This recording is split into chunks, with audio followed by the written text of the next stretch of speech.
আসসালামু আলাইকুম রহমতুল্লাহ। আজকে ফোরটন প্রোগ্রামের আর একটা অঙ্ক ফোরটন প্রোগ্রাম সমাধান করাবো। তো এটা হলো চ্যাপ্টার 5-এর এক্সাম্পল 31, তিতাস পাবলিকেশন বইয়ের। এই প্রশ্নটা জাতীয় বিশ্ববিদ্যালয় 2022 সালে পড়েছে।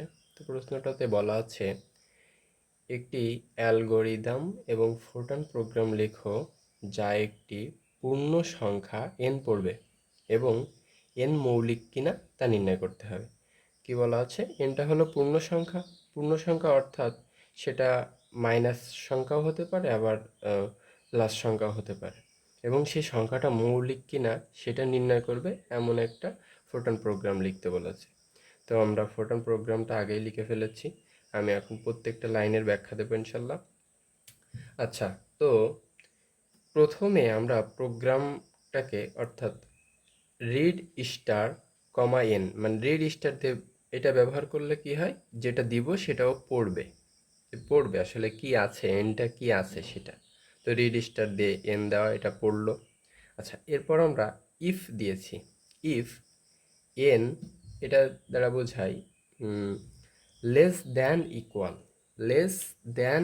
তাহলে এন লেস দ্যান ইকুয়াল কি 1, 1 থেকে যদি অনেক সমান অথবা ছোট হয় তাহলে কি বলতেছি যে গো টু 10। যদি এই শর্তটাও মানে তাহলে কি হবে, 10-এ চলে যাবে। তো গো টু 10 বলতে এই যে 10 লেভেল নাম্বার, এই 10-এ চলে যাবে। তো 10-এ চলে আসবে যদি এই শর্তটা মানে, আর যদি না মানে তাহলে তখন আরও গো টু 10-এ যাবে না। আচ্ছা, ধরে নিলাম ও মানলো, তাহলে গো টু 10-এ যাবে। 10-এ গেলে কি হবে, ও লিখবে যে প্রিন্ট স্টার, মানে এটা ছাপাবে, কি ছাপাবে, ইজ নট এ প্রাইম, অর্থাৎ এটা একটা মৌলিক সংখ্যা নয় সেটা বলবে।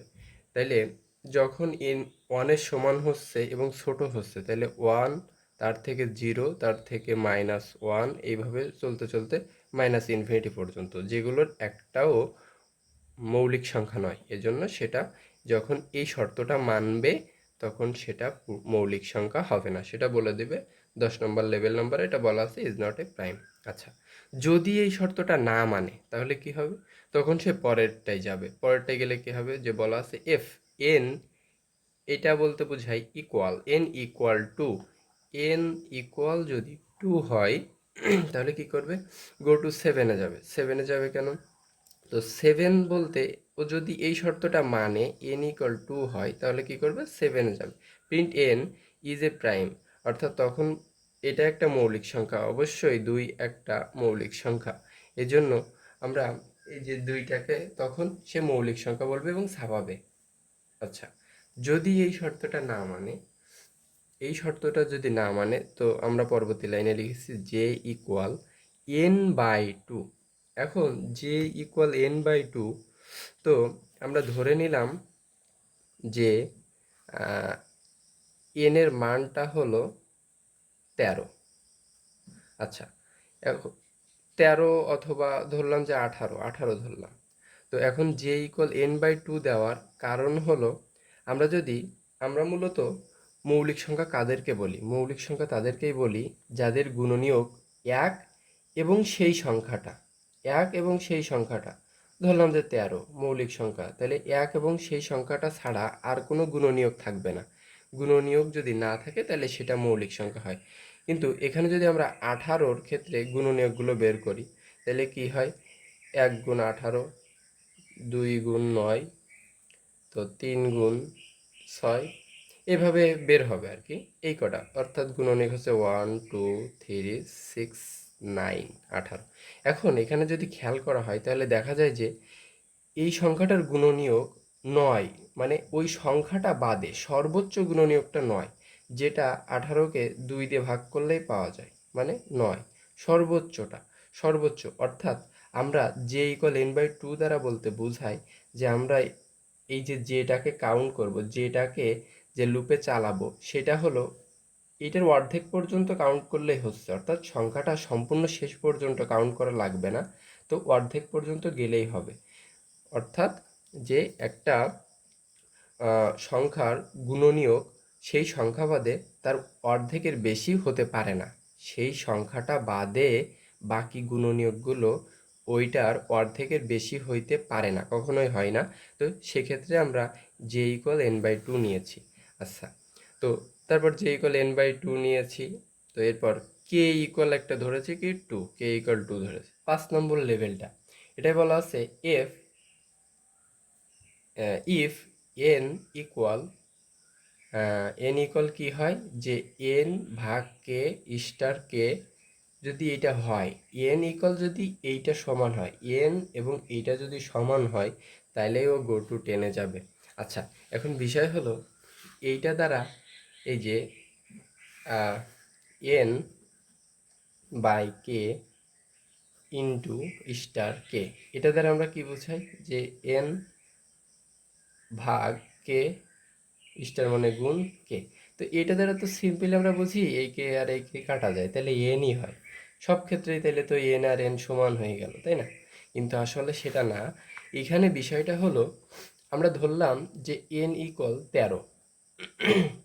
তো যদি এন ইকুয়াল 13 হয়, তাহলে প্রথমে এন ভাগ কে, যদি এন ভাগ কে করা হয় তাহলে হবে হলো 13কে যদি, আচ্ছা কে এর মান এখানে কিন্তু 2 ধরা ছিল, তো যদি 2 ধরি তাহলে এন ছিল হলো 13 আর কে ছিল 2, যদি ভাগ করা হয় তাহলে কি হবে, এটা হয় 6.5।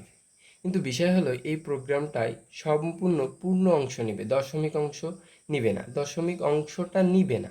অর্থাৎ যখনই 13/2 দেওয়া হবে, ওইখানে প্রোগ্রামটাই মান নেবে হলো 6, মান এইটা নিবে না, 6.5 নিবে না। যদি সেটা ভাগ যায়, যদি 12 হইতো তাও 6 নিত, আবার 13 হইলেও এনের মান যদি 12 হইতো তাও 6 নেবে, আবার 13 হইলেও ওই সেটা 6 নেবে। কেন নিবে? কারণ এটা হলো দশমিক অংশটা অ্যাভয়েড করবে, অর্থাৎ দশমিক অংশটা নিবে না, এটা পূর্ণ অংশটুকু নিবে, পূর্ণ অংশটুকু নিবে। তাইলে যখন 13 হচ্ছে এনের মান, তখন আমরা যদি খেয়াল করি, তাইলে এইটা যদি লিখি, তো এন ইকুয়াল তখন 13 ধরেছিলাম, এটা যদি করা হয় তাহলে হচ্ছে 6 আর কে এর মান ছিল 2, তাহলে 6 গুণ 2 মানে 12। তাহলে দেখো এখানে এন ছিল 13 এবং পরবর্তী এন ইকুয়াল হয়েছে 12। তো 13 আর 12 কখনোই, অর্থাৎ 13 আর 12 কখনোই এক নয়, তখন এন ইকুয়াল নট এন, তখন হবে কি এন ইকুয়াল নট এন। আশা করি বুঝেছি।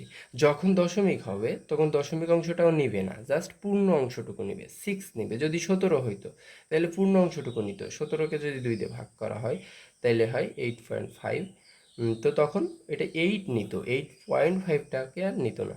আশা করি এই লাইনের অর্থ বোঝা গিয়েছে। তো যখন এন ইকুয়াল এটা হবে, যখন ইকুয়াল হবে তখন গো টু টেনে চলে যাবে।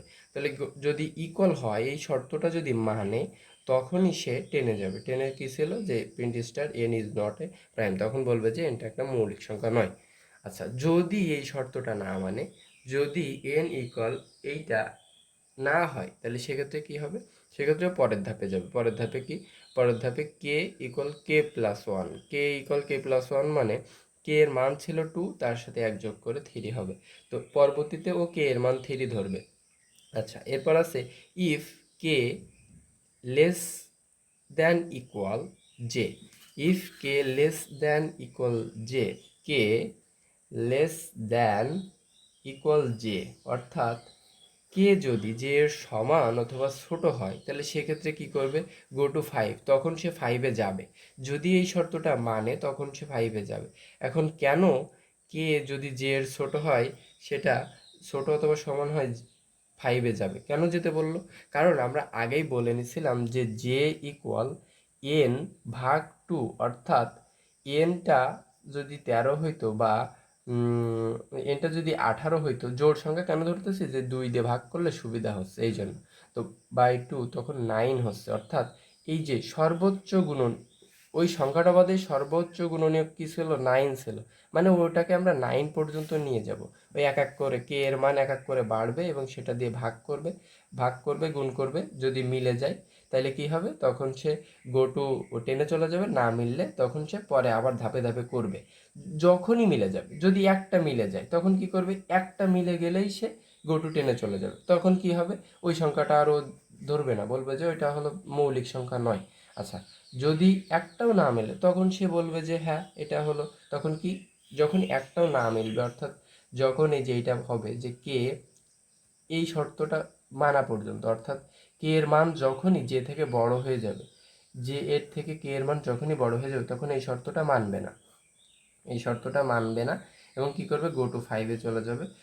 গো টু ফাইভে তখন আর যাবে না, শর্ত যদি না মানে তখন গো টু ফাইভে আর যাবে না, তখন কি করবে, পরের লাইনে যাবে। পরের লাইনে কি আছে, 720 star N is a prime, তখন এটা এন ইজ ইকুয়াল প্রাইম দেখাবে যে এটা একটা মৌলিক সংখ্যা।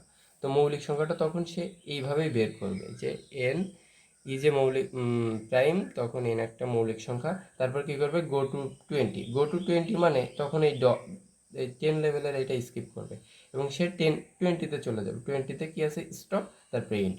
আর এইভাবেই প্রোগ্রামটাতে মৌলিক সংখ্যাটা বের করা হয়েছে এবং বের করবে আর কি। তো আমরা এখানে যদি এই যে 5 নম্বর যে লেভেলটা আছে, এটা এটা হলো প্রাচীন নিয়ম। তো আমরা যদি এখানে মোড ব্যবহার করি, যে ইফ মোড ব্যবহার করি, if mode MOD mode N কমা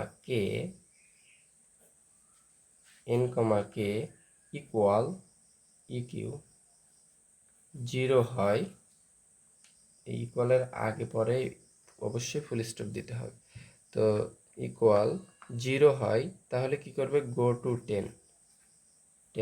এটা যদি লিখি, এই 5 নম্বর লাইনের জায়গায় যদি এটা লিখি তাহলে সেটাও হবে, এটা লিখলে ভালো হবে মূলত। তো এটা দ্বারা কি বোঝায়, এই মুড বলতে বোঝায় ভাগশেষ এইটুক, অর্থাৎ এনকে যদি কে দ্বারা ভাগ করা হয়, তাহলে যে প্রাপ্ত ভাগশেষ পাওয়া যাবে সেটা যদি জিরোর সমান হয়, তাহলে কি হবে, গো টু 10, তখন সে 10-এ চলে যাবে। আর মূলত এই লাইনটা দ্বারা ওইটাই বোঝাইছে যে নিঃশেষে বিভাজ্য হয় কিনা, সংখ্যাটা নিঃশেষে বিভাজ্য হয় কিনা। আচ্ছা, তো আশা করি আজকে এই পর্যন্ত, আশা করি এটা বোঝা গিয়েছে। যদি না বোঝা যে থাকে তাহলে কমেন্টে জানালে পরবর্তীতে সেটা বোঝানোর চেষ্টা করবো ইনশাল্লাহ। আজকে পর্যন্ত, আসসালামু আলাইকুম রহমতুল্লাহ।